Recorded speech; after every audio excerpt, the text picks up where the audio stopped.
During the break, I briefly touched on this with someone.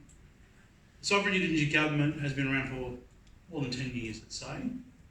It was created by the Yidindji elders. The chief minister is the direct descendant of the King of Cairns. There are numerous families that support it. And because, the observations are correct, there's not a lot of, let's say, coloured people here. But we have weekly radio programs going for the last 8 years. We have all our information going out to various community members, but you're going to have to be a Yidindji citizen to enjoy all the benefits. That we can't force upon anyone. If people hear about the Yidindji nation and their government, they might say, oh, that's a good idea. Maybe not for me. You know what? This is what I hear a lot. Murrumu, when it's up running, come and get me. So, what makes people Yidindji in this room when you become a member is this identity. This thing here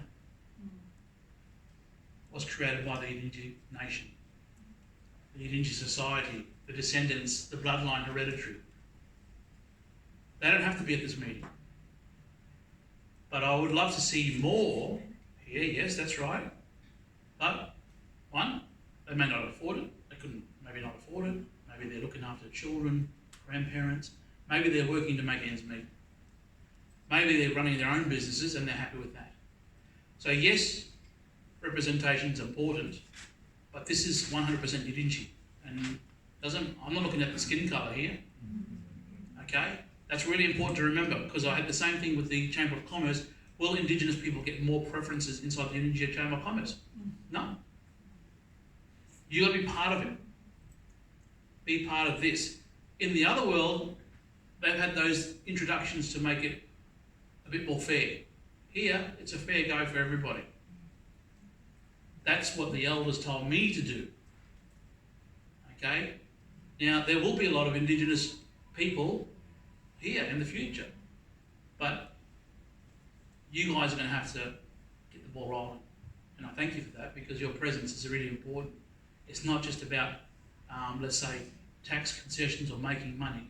This is about keep that ball rolling, and it's going to get bigger and bigger and bigger, to the point where it's working, and then people can say, yes, I want to be Yidindji now, I want to be police officers. We've got a lot of black police officers that can't even afford a uniform yet. Okay? So all our police officers buy their own uniforms. They buy their own, we've had people donate money to buy the badges, and I had to do painting and exchange my paintings for things. People donate computers. So yes, it looks very, very slick today, thanks to the Chamber of Commerce and the individuals that are, associated with that. But really, this is about developing a space where everyone can come in, but more importantly, it has the tribal authority giving it the protection under its sovereignty, the law that resides here. It's never been ceded. So that's what, it's a good question.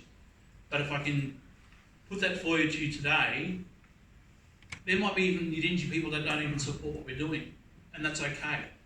It's here for people who can see a way out of the other world, okay? You might want a foot in each camp, that's okay too. You might say, you know what, this Chamber of Commerce isn't working for me.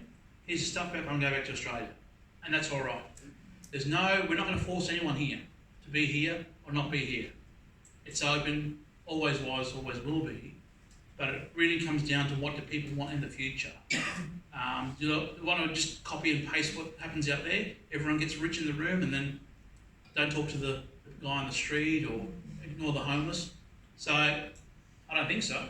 Most of the people I've met here, I've had good conversations with, and they're decent people. So that's what this place needs. So yeah, that Indigenous inclusion, let's say, has to be kick-started by us. You go back 10 years ago, there's only a handful of us. Okay? And even before me, everyone thinks, oh, it's Murrumu. 2 years after it began, I joined because I saw the value in it. So it's not about me, it's not about anyone in this room. It's about what we can do to encourage and fix the whole place. I'd like to see the whole region become a member of the Yidindji Chamber of Commerce. And I think that's going to happen in the future. It's just making it happen now.